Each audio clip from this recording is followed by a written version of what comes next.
Zimmerman has been granted bond of $150,000, but he won't be leaving jail today.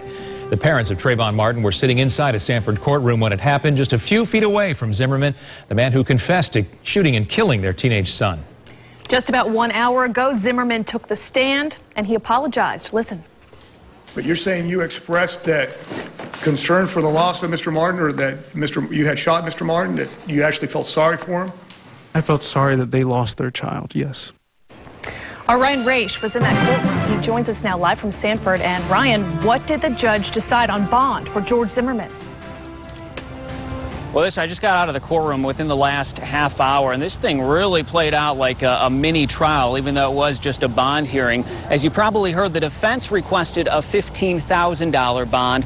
The state asked for no bond, or at least $1 million in bond, but the judge ultimately decided in a $150,000 bond with several different conditions, including that he must wear a GPS tether device. Now, right before the bond hearing started, Trayvon Martin's parents pulled in but did not make any statements. And at the hearing, Zimmerman, as you will see here, he no longer had a jumpsuit on. He was professionally dressed in a suit and tie with his wrists shackled in the front.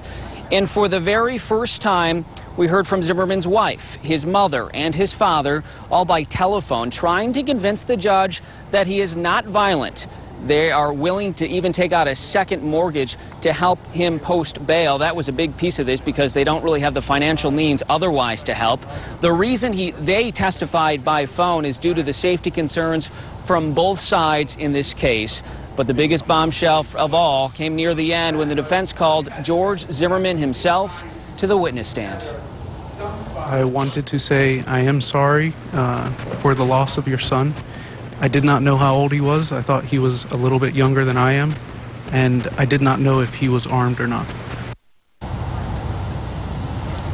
Now, this came as a shock to really the entire courtroom. No one saw this coming. As he was making those statements, you can probably see there, he was looking off into the audience. And in the second row in the court, I could see them from where I was sitting, was Trayvon Martin's parents. And it appeared that Mr. Zimmerman was looking directly at them, right into their eyes, as he made that apology. It was a very emotional moment inside the courtroom there. Now the next question becomes how to keep George Zimmerman safe, assuming that he does post bond and he is released from jail.